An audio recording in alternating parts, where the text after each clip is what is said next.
All right, we're going to get started here. Good evening and welcome to Morrison County Board of Adjustment public hearing. Please stand for the Pledge of Allegiance.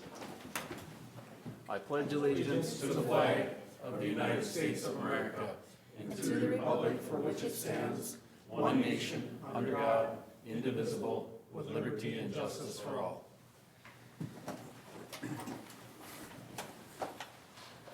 All right, and just like the previous meeting, I have a few items to cover before we get started. Please sign in on the door if you have not already done so. There you'll find a detailed handout of the step-by-step procedure that we're going to follow tonight if you wish to take one. Please put any electronic devices in silent mode at this time. Also, please note, all testimony is being recorded for the record.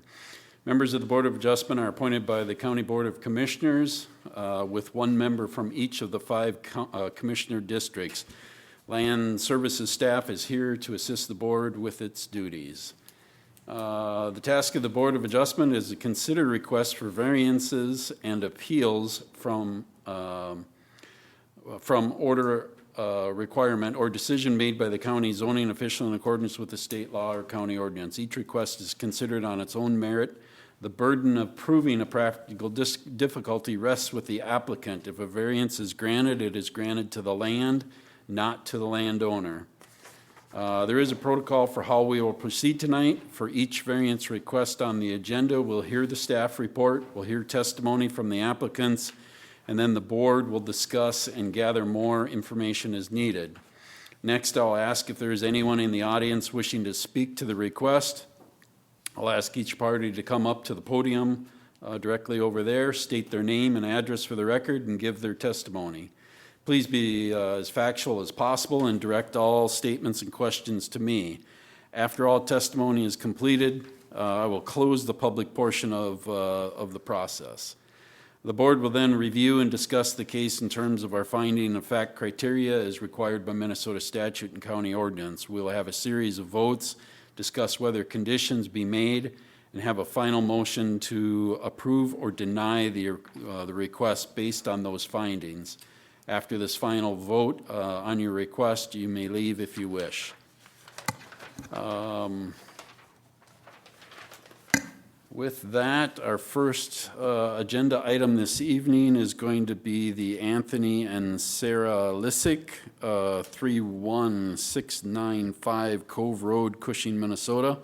If you folks will come forward and take a seat right up here. And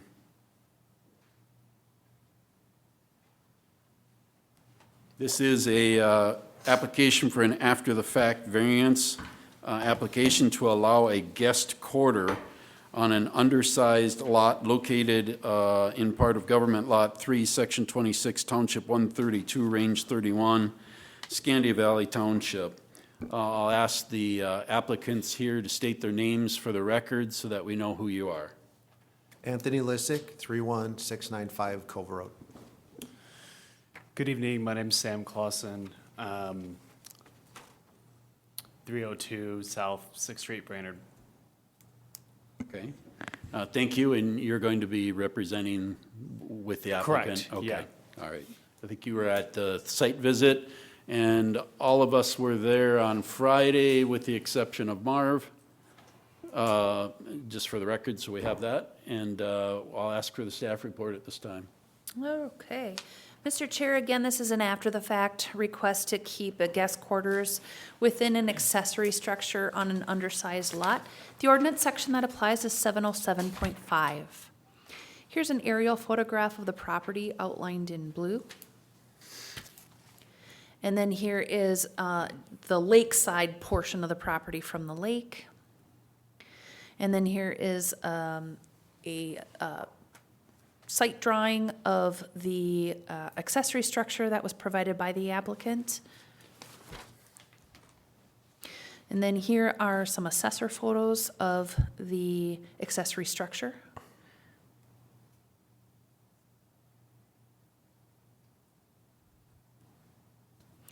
The property is within Section 26 of Scandia Valley Township on Lake Alexander. The parcel is a non-conforming single lot size. It's 100 feet wide and 95,000 square feet. The dwelling was built in 2020 and meets all setbacks. The detached 40 by 60 garage or shed was permitted for personal storage, not for habitation, in 2021. The Land Services Department became aware of unpermitted living quarters within the 40 by 60 shed. Living quarters are allowed within accessory structures on parcels that are at least the single lot size. No more than 10% of the floor area can be utilized for living quarters. Since the lot width does not meet the minimum requirement, a first notice of violation was issued. The applicant requests an after-the-fact variance to keep the living quarters within the shed on the undersized lot. The guest quarters are 213 square feet, which is less than the 10% allowance. Per ordinance, the guest quarter counts as an additional bedroom, and the septic system must be adequately sized for the total number of bedrooms on the property. The existing septic system is sized for 4 bedrooms, which is the number in the principal dwelling. If this variance is granted, the septic system capacity must be increased to 5 bedrooms. And then here are your criteria questions, Mr. Chair. All right, thank you, Amy. To the applicant, is it Tony or Anthony? Tony? Tony, okay. Tony, is everything that she presented here accurate, and, or do you contest anything that she's stated? It's accurate. Okay, and at this time, anything you'd like to add to that that would help us in making our determination? I don't think so. You can say whatever you want. I don't have anything pre-planned. I would say no. All right, if you don't have anything else, I'll open it up to the board. The board might have some questions for you. Mr. Chair, John? question 5 in your application, it says, is the need for the variance created by actions other than you or the prior landowners? And you have an explanation there. In order for us to move an application forward, you need yes to all the questions, and this question is marked Nope. Oh, sorry. no. Yeah, that was a Scribner's error. If you read the explanation, it should be yes. Mr. Lissick hired a contractor, and the contractor, he heeded the contractor's advice and went through the permitting process, and utilized the contractor to the best of his ability. That it should be marked yes, and if you read the explanation, I believe it lands more on the yes rather than on the no front, and I was willing to bring it up to the board. Okay, just for this checking. opportunity. Thank you. Yep. Thanks, John. Yep. Mr. Chairman, George? I do have one question. So when we were there on Friday, so there's room to sleep 2, 4, 6 people in that room. That's what we saw for beds in there, 1 queen and 4 bunk beds. So I guess the question would be is, there'd have to be a condition on this, of course, to update the septic. Now, Amy, to update that septic, how much updating would have to be done? Would it have to be updated to like 7 bedrooms? Is that what it would have to be updated to with that many people possibly sleeping in there? Mr. Chair? Go ahead, Amy. So within the ordinance, if you have a guest quarter, we count that as 1 bedroom. In the discussion at the viewing was that because the guest quarters accommodate 6 people, the septic code assumes 2 people per bedroom. And so the number of people that those quarters can accommodate is 3 times that. And so it's definitely worth some discussion as far as if an additional bedroom sizing would be adequate. Also, it's that long-term use. The Lissicks may not always own the property, and so that can be used lots of different ways. But I think it just demonstrates, 10% of the floor space, how many people that can accommodate. And so our code does build in some additional capacity. So it's certainly something, if you feel it's necessary, you can condition it to be sized for greater than that. Just for clarification, Amy, sized accordingly in addition to that, in addition to the 4 or addition to the 5? Mr. Chair, Yes. I would say if they're getting a variance to have guest quarters, they must meet that, at least that one additional bedroom that's already in ordinance, and that would be taken care of. If you feel because of how many people that accommodates, that it should be greater than that, then I would look at that as a condition that you would place.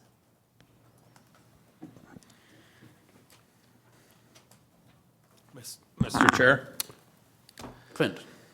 how often is that used? It's used the week of the 4th, and then maybe one weekend or 2 weekends a year. Other than that, it's for our college-age kids to stay away from the older folks that are up in the main cabin. Okay, because that's what I was just looking at. You got a 4-bedroom cabin. You got a nice cabin, beautiful cabin on the lake. It's big. It's like, boy, a lot of people can come here. You know, I was just using how much the use was. I wouldn't think that it was overused, where I think the one extra for the sewer would be adequate. But then we got to also think for the future, you know, if you don't own it, things like that. The other thing where it puts us in a tough situation is here just your contractor got the building permit, okay, so I understand that. But some of the stuff always, it still should be the landowner's responsibility. Here we got the building permit, and it states here the land use permit for the construction of a 40 by 60 foot 40 by 60 accessory structure having a peak height of 25 foot to be used for personal use. This structure not to be used for human habitation other than that of which follow through the county ordinance. So evidently you must not have seen this Correct. at all. It was just through your contractor. We went through several different variants, including having a mother-in-law property or a floor on top of the garage. And the contractor said that that didn't meet county ordinance. So we went back and forth several times with several different options. And what we settled on is what we have now, and it was my understanding that that was all permissible. Okay. Mr. Chair, Amy? you stated you went through several, did you say variances or variants? Variants, TS. Okay, thank you, because I was like, several- we don't have any variances on this. Okay. Several different options for design Got with it. the Thank you. with the contractor. Thank you. Any other questions of the board? Having no other questions at this time, I'll move to open this up to public comment. I'll make a call for public comment 3 times. Call for public comment 2nd time. Call for public comment a 3rd time. Having no public comment, I'll ask for a motion to close the open portion of the meeting. So moved. Second. All in favor? John? Aye. Marv? Aye. Clint? Aye. Aye. And myself is aye. Public comment is closed. Board members, any further questions before we move on to the finding of fact on this variance request? Mr. Chairman, George? so do we want to condition this that on the septic system? What do we want to do there? My thought on, I'll just make my comment on this. My thought is it's already a 4-bedroom sized for a 4-bedroom septic. Having the one additional, I think, should be suffice. It's limited use, as stated, and there's nothing that says you couldn't put 4 bunk beds in one of the bedrooms in the house and put one out in the shed and vice versa. So I don't know, adding 5 or 6 or 7 or 8, I think it might be excessive. Yeah. Mr. Chair, John? what's the county's recommendation? The county's recommendation is 1 to 5. Okay. Mr. Chair? Good. Amy, is there any way that we can condition this that for future, let's say it gets sold, or we put a condition on this, the variance would follow through to the next landowner, that like that, that extra livable space can't be converted to like a VRBO or something like that, or it can't become any more than what it is now? I mean, is there any holding to that? Because, that's what we're worrying about is in the future that, we're looking at adding one for the sewer, but if somebody buys it, they could change that use a little bit more even, right? I don't know if there's any way to, Mr. Chair, Amy? I would say, just trying to, so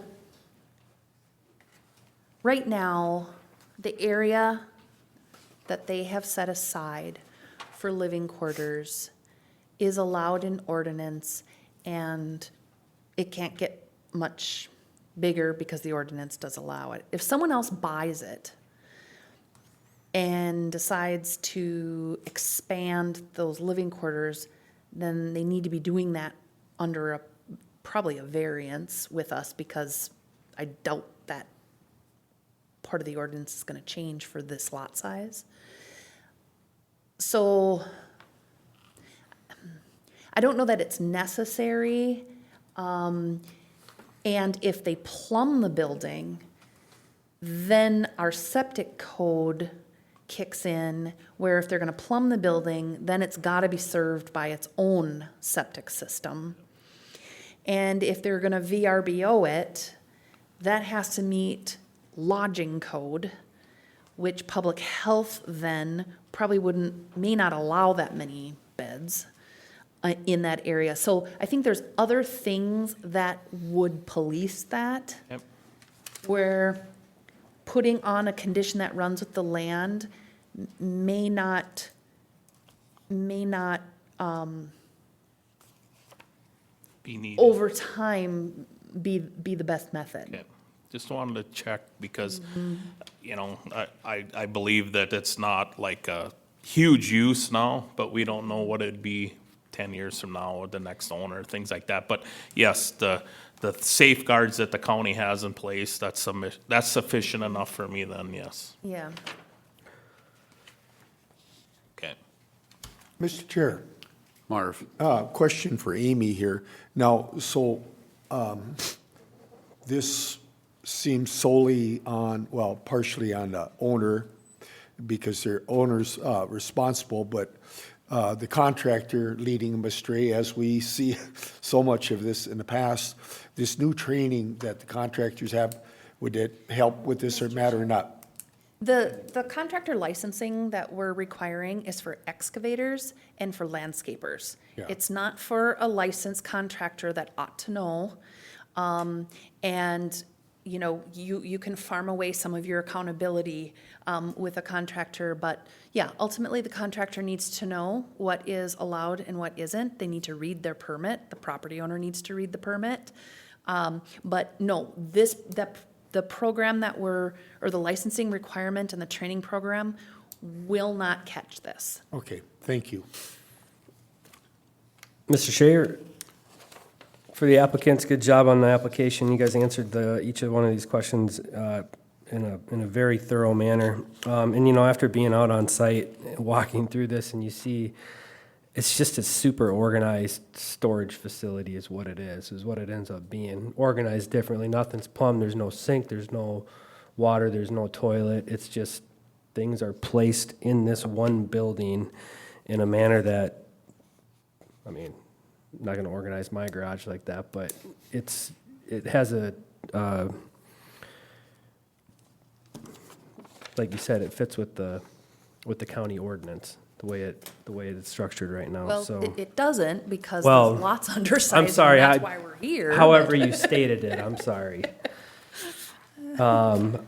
Yeah. And so the only reason any of us here and anybody listening at this point know about this is because somebody told on you. If nobody had said a word about this, we wouldn't be up here right now. Any other comments from the board? Okay, having none, we'll move forward with the finding of fact questions. Number one, is the request in harmony with the general purposes and intent of the Morrison County Land Use Ordinance and Comprehensive Plan? We'll start with Marv. I believe it is. I look at it this year, I think the landowner had good intentions to follow the ordinance and was led astray by the contractor. And here you have a lot that's, it's 100-foot versus, and is it 95,000 square feet? That's 3 times what's needed for a conforming lot, so, I mean, you have that large of a lot. And to end up, if you would have had 20 feet of frontage and that, it wouldn't be a problem. So I mean, so here, the rest fall in line here, so with that being said, I do believe it is in harmony with the general purpose of Morrison County Land Use Ordinance. Anyone else on the board? Mr. Chair, I kind of agree a little bit with Marvin. The lot's big enough square footage, but it's not for the width or, so then it's non-conforming, so then it would not be in harmony with the purposes of the land use ordinance and the comprehensive plan. But I'd have to agree with the overall square footage. But when we actually look at the ordinance, it isn't. Thank you, Clint. Anyone else? Mr. Chairman, George, are we going to condition this with that septic? Mr. Chair? go ahead, Amy. You're just discussing now, you don't need to, but are you wanting to have conditions in mind as is that what you don't have to come up with conditions right now. But if you're answering a question because a condition would be placed, then you're gonna wanna articulate that. Well, I think that we need to do a condition on that septic system, increase it to 5. Mr. Chair? Amy, That is a performance standard in the ordinance, and so so essentially, if he gets a variance from the lot size requirement to have guest quarters, he still must abide by the performance standards that go along with that. So it wouldn't be, unless you wanted to go above that additional bedroom sizing, then that's when you would need a condition. Okay, thanks. Sorry, Mr. Chairman. no, that's fine, thank you. Question number 2, is the applicant proposing to use the property in a reasonable manner not permitted by the land use ordinance? I'll take that one. I think he is, he's proposing to use it in a reasonable manner. What we're looking at here is a 213 square foot corner portion of an additional structure on this 95,000 square foot area. It's reasonable to have, space out there. He isn't asking for an exorbitant amount of space in that guest area. It isn't plumbed with water or sewer. And if it is, there's other standards that are going to kick into place here that'll require that to be addressed. He'll have to meet the performance standards for the additional sizing of the septic already, and it's understood. And I think he's being reasonable about his request and using it as such. Any other board members further comment? Having none, I'll move on to question number 3. Will the issuance of the variance maintain the essential character of the locality? George? Yes, I think so. If you look to the north, I think there was a similar structure there, and all the homes are on the other side of the driveway, I guess you want to call it. Well, it's probably the road, and everything is pretty typical. There's not really going to be any change if we were to have looked at this prior to what was constructed there. I would be certain that we would answer this question in the affirmative. Thank you, George. Anyone else? Question number 4, is the alleged practical difficulty due to circumstances unique to the property? Clint? When I look through this whole thing, yes, it's reasonable it's pretty modest, 213 square feet. Yes, it's going to maintain the essential character of locality. But then when we look at, he's got a huge lot site. It's really nice, the way it's constructed, all these things. But I still just can't see a practical difficulty. I haven't come up with one. yes, they're short by 16%. You know, on the, for the 120-foot threshold, you know, then we put it in, you know, they state that 16% isn't much, which it depends what you look at. If we're looking at 2,000 acres, 16% is different than, you know, 100,000 square feet or 30,000 square feet. So if anybody else on the board can help me with the practical difficulty, because I guess I just haven't found one. Thanks, Clint. Board members? Mr. Chair?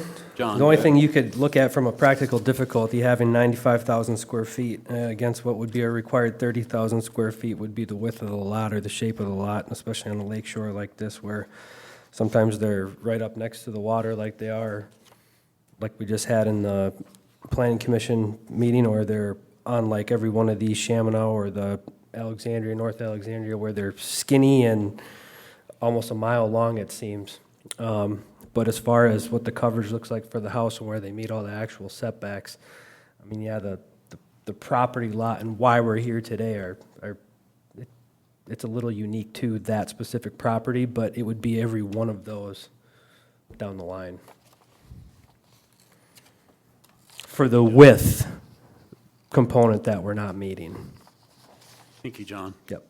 I would just make the comment on that question too, is we need to look back to the applicant's proposal here and what he stated in the alleged practical difficulty. I'm not going to reread it, but just reference it. And then the other thing is, being that it's 120 feet and it doesn't meet the width requirement, it's not like you can create or stretch land. I mean, it is what it is. It was land plotted many years ago without the understanding we'd go to 125, or in the future if it goes to 200 or something. It is a practical difficulty in that you only have what you have, and meeting all other things, I think that's the practical difficulty. It just is what it is. Anyone else? Hearing none. What are we on, number 5? Yep. Number 5, is the need for the variance created by actions other than the landowner or prior landowners? John? I was going to go with the applicant's answer here, or part of it, not going to read it all, but no owner action created a 100-foot shoreline resulting in the 20-foot deficiency from the current ordinance threshold. The dimensions represent fixed characteristics established by individual plating decisions made beyond the property owner's control. Additionally, the specific need for after-the-fact variance relief was created by the contractor's erroneous advice, as that made its way through initial construction as well as permitting, which didn't identify the issue. Okay, any other board members? Having none. Number 6, does the alleged practical difficulty involve more than just economic considerations? Marvin? I believe it does. Yeah, as the owner stated, he looked at different avenues, how they could have a private area for his college-age children or youth. And then also you look at the size. We talked about the practical difficulty, that the lot is 3 times the size what it needs, but it doesn't meet the width. So he was looking at different avenues, more than just the most cost-effective way. So it's much more than just economic considerations. Okay, any other board members? I would just make one other comment here, reference to that practical difficulty. We talked about the land width there. It is what it is. It's not like you can create more land. I think if he could buy an additional 20 feet from a neighbor, he would. It'd be advantageous for him to do that, but no other landowner is going to do that in that general area, because then they'd be shortchanged as well. So I think that's the practical difficulty here, is you only have what you have. Anyone else? No, but Mr. Chair, Clint, is go it ahead. possible for me to go back and restate what I said on question 1? Because I think hearing what we went through might change my view on question 1. You go right ahead. When we go through this, and, you know, I stated that, you know, the comprehensive plan and the ordinance of the county You know, it says states you gotta have 120, but going through this whole process and what some other things were stated here, then 10th of the ordinance, I believe, is to make sure that our lot sizes are big enough to put these structures on and all that. Even though they're 20 feet short on width, I think when we look at the lot size being 3 times bigger than what it is, I think it's still within the boundaries of the ordinance. That it's just trying to protect the lake shore, having enough property and all that. So I would probably change my, my reasoning to question 1 to a yes from a no. All right, thank you, Clint. With that, then, we'll move on with the vote of the finding of fact. And I'll read the first question over and we'll have their vote. Is the request in harmony with the general purposes and intent of the Morrison County Land Use Ordinance and Comprehensive Plan? Marv? Yes. Myself, yes. George? Yes. Clint? Yes. John? Yes. Is the applicant proposing to use the property in a reasonable manner not permitted by the land use ordinance? Myself is yes. George? Yes. Clint? Yes. John? Yes. Marvin? Yes. Will the issuance of the variance maintain the essential character of the locality? George? Yes. Clint? Yes. John? Yes. Marvin? Yes. Myself is yes. Is the alleged practical difficulty due to circumstances unique to the property? Clint? After testimony that I heard from the fellow board members, I'd say yes. John? Yes. Marvin? Yes. Myself is yes. George? Yes. Number 5, is the need for the variance created by actions other than the landowner or prior landowners? John? Yes. Marvin? Yes. Myself is yes. George? Yes. Clint? Yes. Number 6, does the alleged practical difficulty involve more than just economic considerations? Marvin? Yes. Myself is yes. George? Yes. Clint? Yes. John? Yes. Having all of the questions answered in the affirmative, do I have a motion to approve? Mr. Chair? Yes, Amy. Sorry, since this is an after the fact, you would want to decide if you want to apply the after the fact criteria. To the board? Nay. Nay. Aye. Nay. Aye. Okay. We have 3 nays and 2 ayes. I think for the purposes of this, since we have all of the questions answered in the affirmative, I think we can waive the reading and the process of the after the fact question. So then you can move forward with your motion. Thank you. Mr. Right. Chair, I'd like to make a motion to approve this here variance. All right, and do I have a second? Seconded. Seconded by John. All those in favor, starting with John? Aye. Marvin? Aye. Clint? Aye. Myself is aye, and George. Aye. Having all of the questions answered in the affirmative and everyone in favor, this motion to approve has passed. Mr. Chair? Yes. Can I just ask, have you shared with your contractor everything that you've had to do? I told him that we were approached by the county, that we got the letter. I didn't share a lot of details, to be honest, because I wasn't sure how much I could trust him going forward, given that what happened previously with not getting the correct information at all times from him. So instead, I enlisted the help of my attorney to make sure we were following the right procedures, and I was going to reach out to him after the fact. Okay, yeah, I was hoping that you would share with him that if you were relying on his guidance, that he would learn that this wasn't good guidance.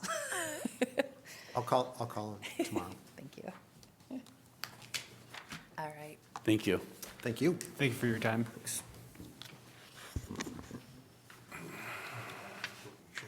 Our next variance request this evening is Mark, and I'm sorry if I mispronounce your last name, but Skodji? Huh? Sketchy is fine.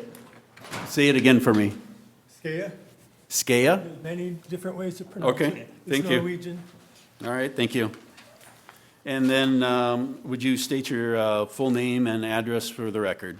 Mark Skeggy, 539 Afton Road, Bertram, Minnesota. All right, thank you. And Amy, do you have a staff report for us? I do, Mr. Chair. This is a request to expand a nonconforming structure, and the ordinance section that applies is 706.1B. Here's an aerial photograph of the property outlined in blue. And then here is a view of it from the lake. And then here's the survey that was provided by the applicant. And then also some site drawings provided by the applicant.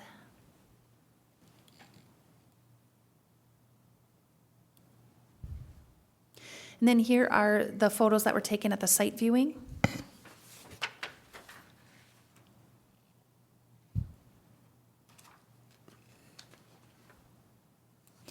The property is within Section 6 of Elmdale Township on Pine Lake, and the parcel is a conforming duplex lot size. It's 200-plus feet wide and 62,204 square feet. There is a bluff on the property, and a variance was granted to the property in 2019 to construct a dwelling 23 feet from the top of the bluff. The applicant requests a variance to place a 14 by 14 addition onto the dwelling. Although the existing home is within the bluff setback, the addition will meet the bluff setback. And then there's your criteria questions, Mr. Chair. All right, thank you. Mark, is everything that she presented here accurate, and do you have any dispute with anything that she's presented? Okay, and anything that you'd like to add at this time? No. Okay. I'm sure the board is going to have a couple questions for you here, and I'll open it up to board members if you do. Mr. Chairman. George? So Mark, so I know we had talked about what are you gonna do for footings? I'm not clear. What you told us you're gonna put piers in, or is it gonna be It's piers, posts. so there's not gonna be a lot of, dirt moved around and stuff? We were considering a footing all the way around the perimeter, but we're too close to some large hardwood trees and we don't want to damage the roots. So on the farthest away wall, one wall is going to have supports. Okay, so it's just gonna be piers down in the ground and we're good, okay. Okay, that was what I had for a question, Mr. Chairman. All right, thank you, George. Anyone else? Mr. Chair.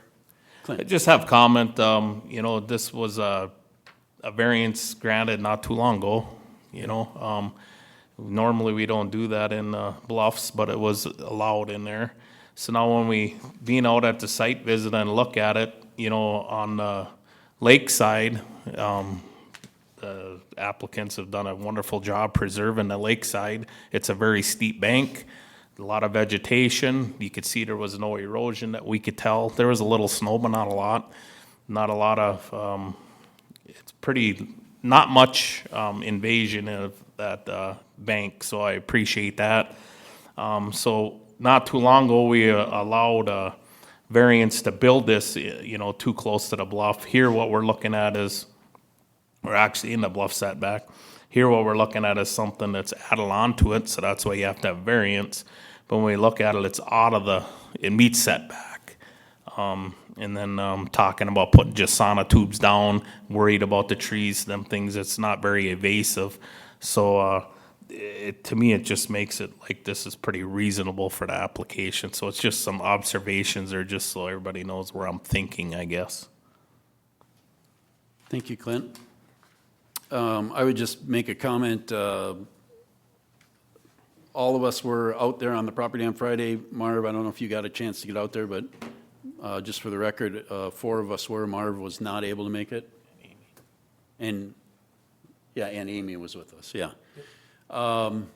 My comment on this was for Marv that wasn't there on this particular property. Mark, you talked about,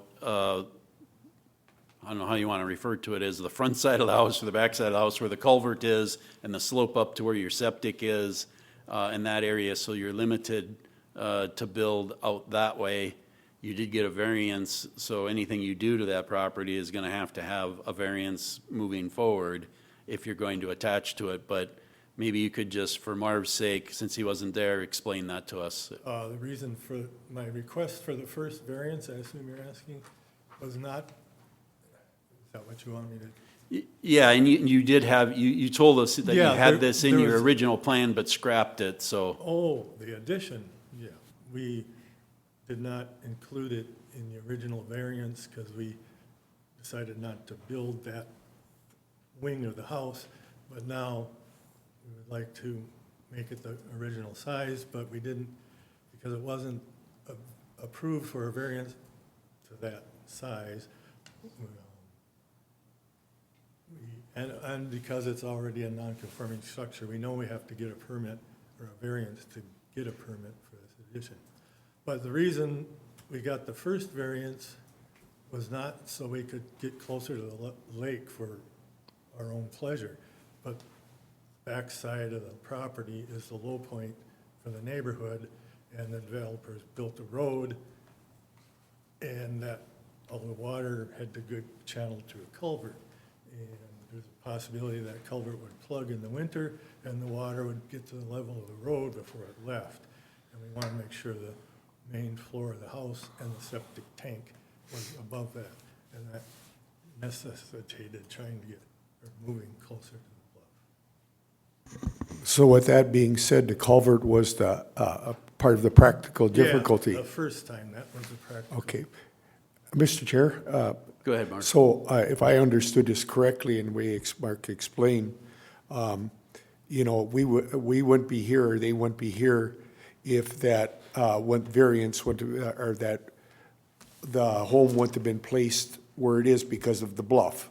Yeah. And, you know, where it's at, if I read this correctly and everything else, it meets all the setbacks, the addition, but just because of the house. Yeah, okay, we're on the right page. Thank you for bringing me up to speed. I'm still fighting a little bit of a cold, and I was really sick on Friday, so that's why I couldn't make it. So, Mr. Chair, Go ahead, Clint. just for reference for Marv, if you look in the bottom left corner of the screen, you can't see it, but basically just off the screen is where that culvert is, and it sticks into his yard, probably 15, 20 feet from the road, 30 feet from the Yeah, road. the right-of-way there is 33 from Yeah. the center line, and that culvert is right. And it's a pretty big hole there where the water comes through and all that, just so you can kind of somewhat visualize it. Okay, sounds good. Thank you. Mr. Chairman?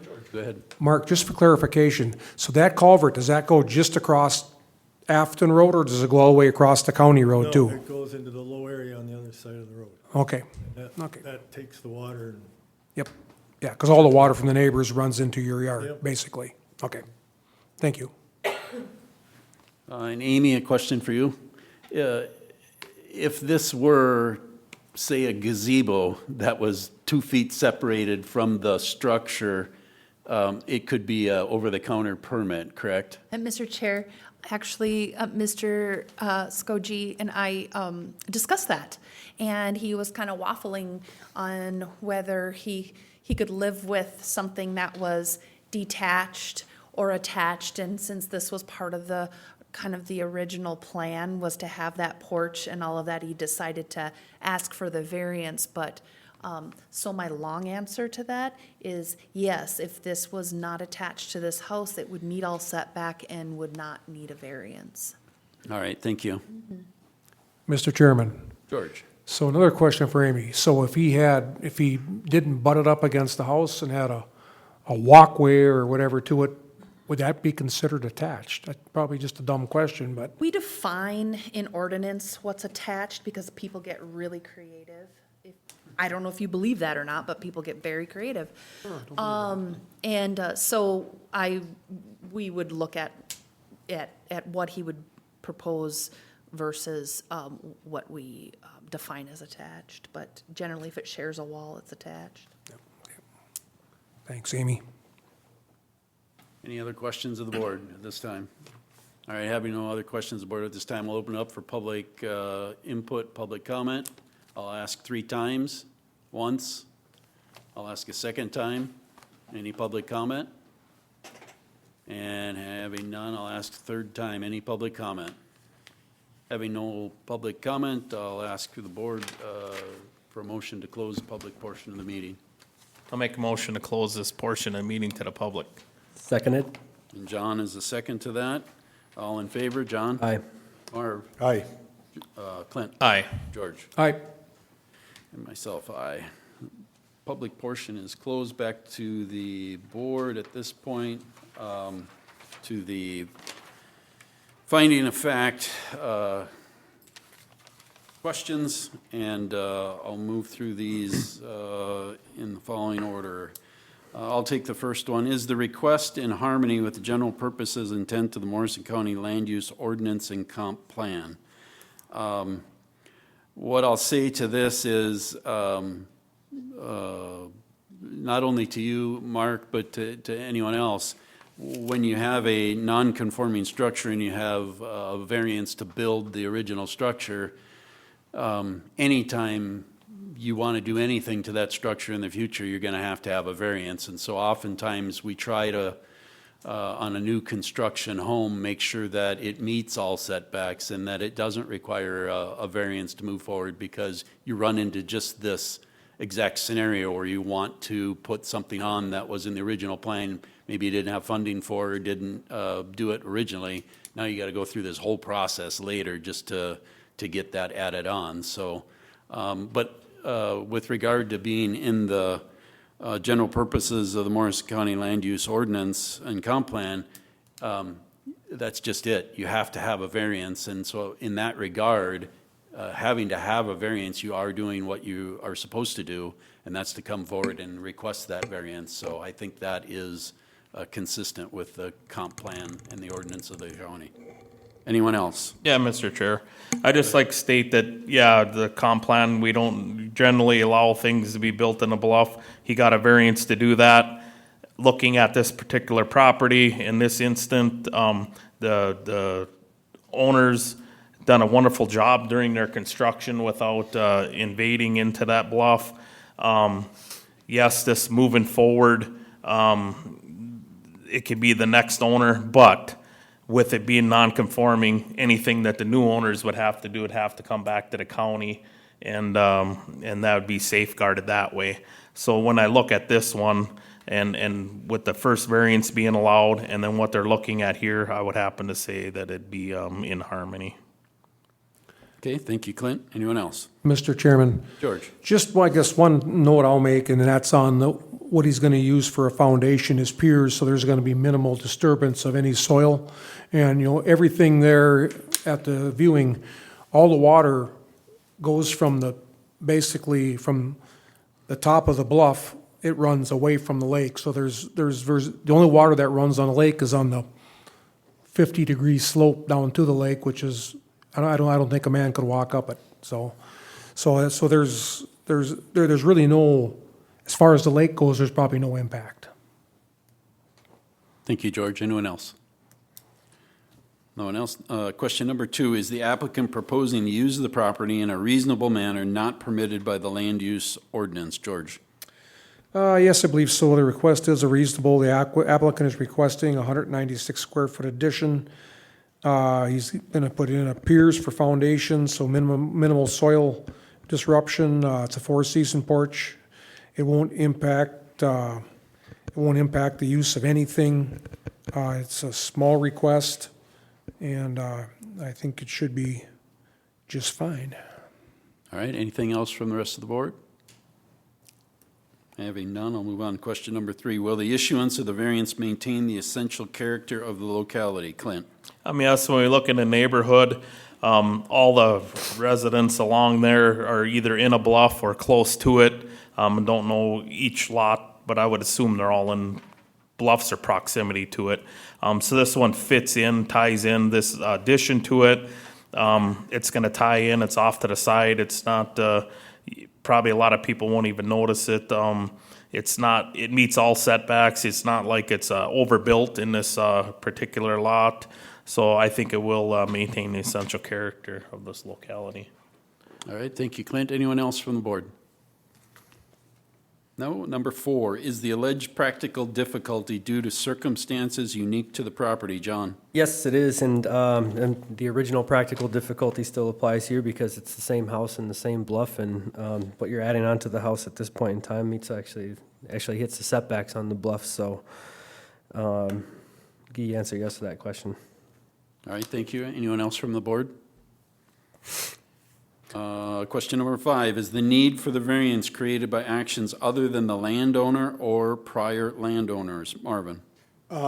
Yes, and part of it is, there's the need for variances because there was a variance on the home as you specified earlier, and the placement of the home was what created this, which is because of the bluff and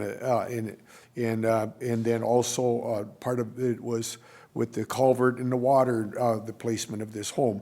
So it's the need for this variance was the placement of the home when it was originally built. All right, thank you. Anyone else from the board?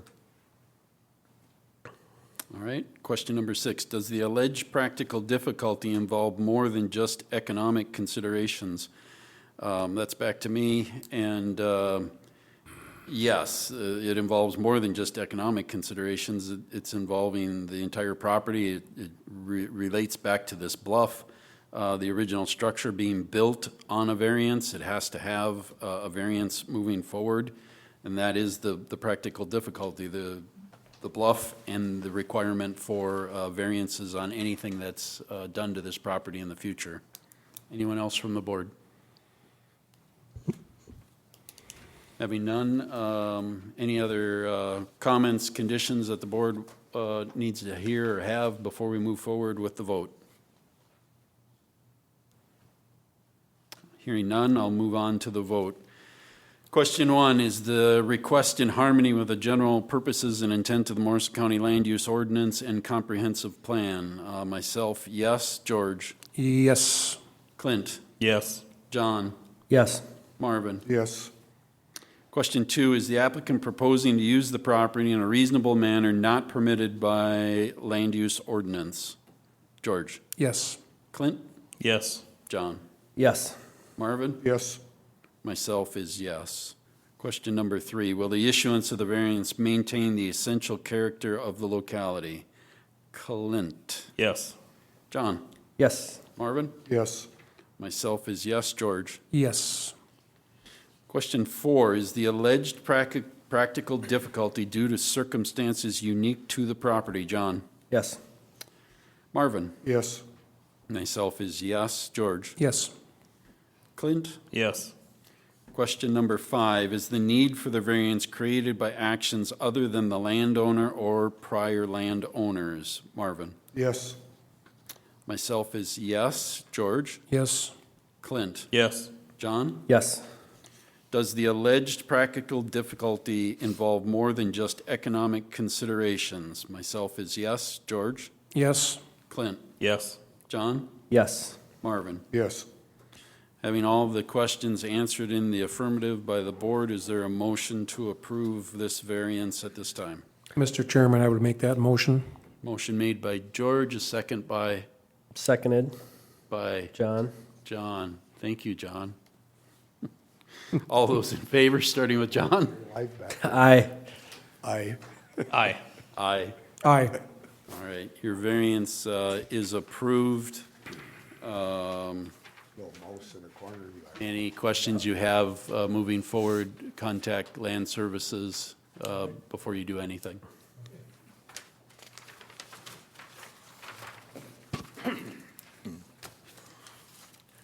One more. Do you have that first one I signed? Yep. Do you have the first one I signed? Not for me. Yeah, but do you have it? They still do that? Initial. I think you do, but I don't know. Well, that ain't gonna fly. Die these kegs of beer, and people come and party like crazy. Oh. Really? This is a German, Polish area. that- You already jumped to the seat before I called you. I'm here, I'm ready. You're all set. Thank you. There you go, Amy.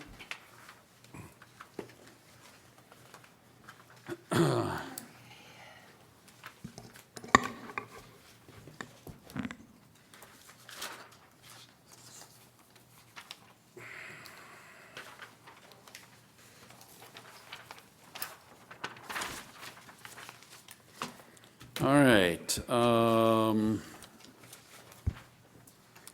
third and final item of the night is Luke Hoskins, and he made it to the table here. So go ahead and state your name and your address for the record so we know who we have. Luke Hoskins with LHH Properties, 14981 Highway 115. All right, thank you. And Amy, do you have a staff report? I do, Mr. Chair. This is a variance request to expand a structure into the setback from the road. The ordinance section that applies is 608.8. Here's an aerial photograph of the property outlined in blue. And then here is that same property with the right-of-way layer turned on. As I mentioned in the staff report, the field measurements prevail. And so the measurements that you see here are not what's in the field. And then here's a site drawing showing the addition that is proposed. Then here's some photographs at the site viewing.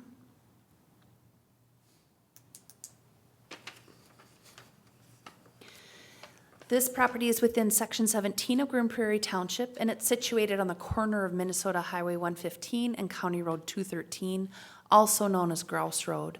A bar and grill operates on the site. According to the assessor's records, the main building was built in 1936. There is a rather wide right-of-way. MnDOT has staked their right-of-way, and the existing building is 50 feet from the right-of-way, and a 50-foot setback is required. The applicant requests a variance to place a 6x14 entryway addition onto the front of the bar and grill, and this encroaches on that setback and reducing it to 44 feet. And there are your criteria questions, Mr. Chair. Thank you, Amy. Luke, is everything that she presented here accurate? Correct. Nothing to contest? Correct. Okay, anything further that you'd like to add or for the board to know before we move forward? No, I think it's pretty simple, just a 6x14 structure on the outside of the building for just, yeah, what do you call it, environmental, the smokers outside, whatever, to save on energy costs and to get people out the door ways and smoking and the air is not coming in and out of the bar. Okay, thank you. With that, I think we'll move on to the board members. Maybe some of the board members have a few questions here or comments. Board members. Mr. Chair, John? Miss Amy, did MnDOT didn't comment or have an issue with any of this? Mr. Chair? Amy, go ahead. We did invite MnDOT to the development review team meeting and then also gave them the packet. Okay. So they're aware of this request. The applicant did interact with a representative from MnDOT to stake the right-of-way, and at that time they were aware of what he was proposing. I also called MnDOT and asked them if they would provide a written statement, and he said he would, but he didn't. Okay. But the general policy from MnDOT that we get anytime we inquire with them is as long as something is not in their right-of-way, they generally or haven't ever taken any sort of position on it. So the fact that it's the 44 feet away, it's, Correct. It's not in their right-of-way. It's just encroaching on our setback from the right-of-way. got it. Thank you. Thanks, John. Anyone else from the board? Just a comment, I'm a frequent flyer at this establishment, and I sit in, right in front of the door because I'm outside all day long in the wintertime, so I'm used to the cold. When you do open that door, it is freezing cold when you sit there.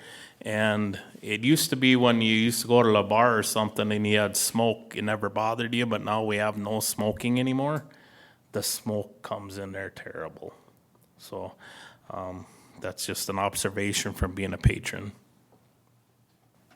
Thank you, Clint. Anyone else from the board? Mr. Chairman, Go ahead, George.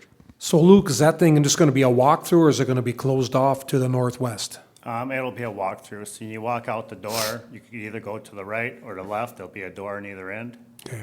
so it'll be. Oh, so there's gonna be a door on each There'll end be too? a door. Okay, There will be a door on each Okay. end. I've already have the door. okay, that's what I was thinking. Well, if I was thinking, well, if Yeah, it's just wouldn't gonna be a have walkthrough, that ain't gonna change anything. You're Correct. still gonna have a 100-mile-an-hour wind go through there. Okay, perfect, thank you.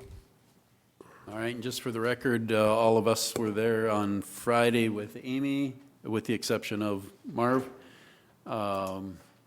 Any other questions of the board at this time before we move to public comment? No other questions, we'll move to public comment. If there are any public comment, I'll make a call 3 times once. Public comment twice. Please state your name and address for the record so we know who's here speaking on behalf. Yep, Wayne Stoner, my address 21765 Ginger Road, Little Falls, Minnesota.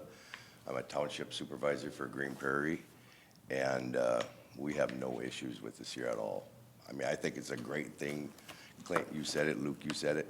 Cold air comes flying right out. You're hot in summertime, you're in a nice cool building, you know, now you're going outside, you know, just vice versa. I think it's a wonderful thing. It should have been done a long time ago. That's all I have. All right, thank you, you. sir. Yep. Thanks for hanging out with us all night. Thanks, Wayne. Hours just for that. All right, and a final third time for anyone with public comment. Seeing that there is none, I'll take a motion to close the public portion of this meeting. I'll make that motion, Mr. Chairman. Seconded. By John. All in favor, John? Aye. Marv? Aye. Clint? Aye. George? Aye. Myself is aye. Portion is closed and it's back to the board. At this time for the finding of fact questions. So with the finding of fact questions, I'll take the first one, rather I'll have Marvin take the first one. Is the request in harmony with the general purposes and intent of the Morrison County Land Use Ordinance and Comp Plan? I believe it is, as first we had township that was okay with it, and then as we seen there, it was stated this is a rather large right-of-way area, so it's more than usual, and then what they're trying to do is make this business more comfortable and user-friendly and more efficient, so I believe it is in alignment with the comp plan. All right, other board members, anyone? No one else? Question number 2, is the applicant proposing to use the property in a reasonable manner not permitted by the land use ordinance? I'll take that one. I think the answer to that is yes. They're trying to use it in a reasonable manner. They're trying to keep the patrons inside warm and cozy and not disrupted by the smokers that go outside, as we heard from the applicant. There isn't any opposition from the township. Patrons have spoke that it is something that needs to be addressed. There is no opposition by DOT for the encroachment, if you will, by the setback there. And I think it's reasonable request for a 6-foot by 14-foot entry breezeway, if you will. One, to keep the warmth inside, to keep the smells outside, if you will. And it's not permitted by the land use ordinance, and it's a reasonable request. So I don't have any issue with that. Anyone else from the board have anything further? Mr. Chair? Clint? I'd just add that if we really look at this, he's not really encroaching on the road right away, other than just, you're gonna see a structure there. There's already the sidewalk there. It's not gonna impede out any farther than what that sidewalk is. So he's not getting any closer to the road right away as far as what the footprint is. It's just there'll be another added structure on top of the impervious surface that's there already. And we don't have to worry about any of that being a problem with it being a lot of tar and concrete around there. We don't have to worry about any water or environmental issues with this project either. Thank you, Clint. Anyone else? Number 3, will the issuance of the variance maintain the essential character of the locality? George. Yes, I believe so. The surrounding area is mostly retail. You got a gas station across the street, Camp Ripley main gate across the road, housing to the south. It's a small addition. Probably in a year, nobody will even notice it was ever changed. So it will not affect the essential character of the locality. Okay, anyone else from the board? Number 4, is the alleged practical difficulty due to circumstances unique to the property? Clint. Yes, to this property, if you look, it's a fairly large lot. There's two parts to this practical difficulty. One is where the original structure was put in, and if you look, it's at an angle. It kind of angles towards the front gates of Camp Ripley. That was probably a strategic thing at the time. But just the proximity of where it's set according to the lot size. And then also, if you look at that whole area, that Crossroads, Camp Ripley, all that, this is a way oversized road right-of-way, what's normally asked for. If it would just come to the corner and come, it would be fine, but just the way it is. So that puts a lot of extra stress on this, and not really in going into the road right-of-way. I think everybody's fine with that, but I think that's what the two practical difficulties that I find is the original where the structure was put, and then also the oversized road right-of-way that's in that area. All right, thank you, Clint. Anyone else from the board? All right, question number 5, is the need for the variance created by actions other than the landowner or prior landowners? John? The MnDOT, obviously with where they put the right of way, at that point, it's we're just talking about feet off at this juncture, and as Miss Amy noted in the previous comment, unless you're in it, they're probably not gonna say much or comment on it, and so that's where the variance is coming from.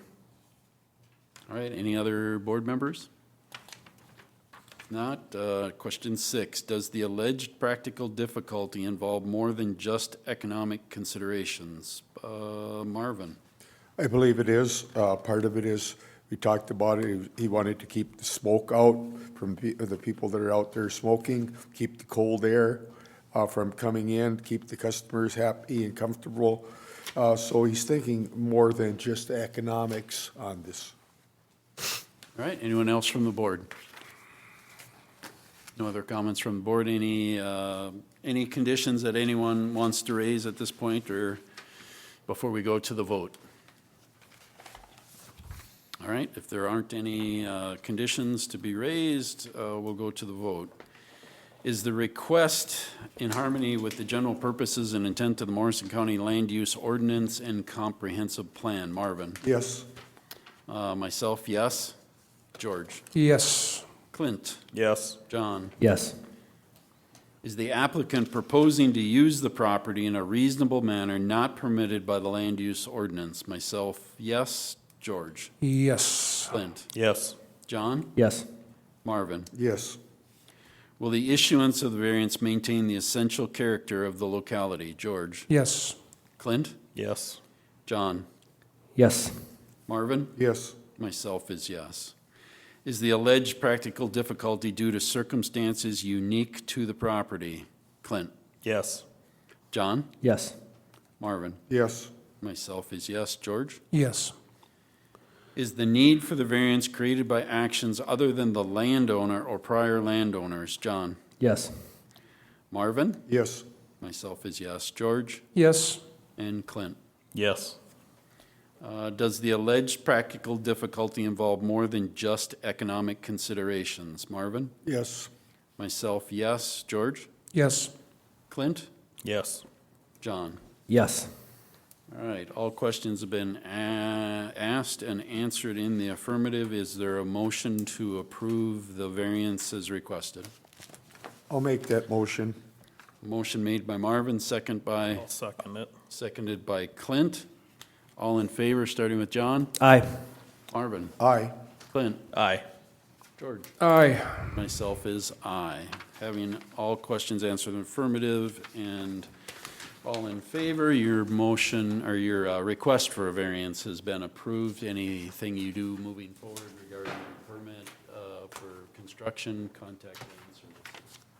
Thank you. Thank you guys for Yep. staying late. Thank you. Yep, thanks. Thanks. Have a good night.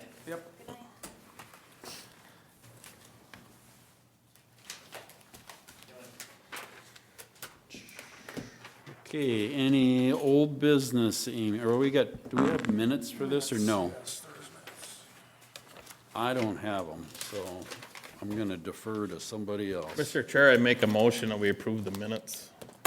Seconded. Motion by Clint, seconded by John. All in favor, John? Aye. Aye.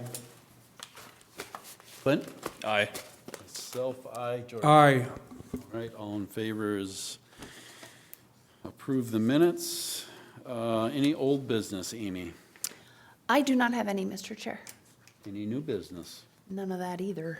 I know there's gonna be another motion real quick Adjourn. by John, seconded by Clint? Clint. All in favor, aye. John? Aye. Aye. Aye. Aye. We are adjourned at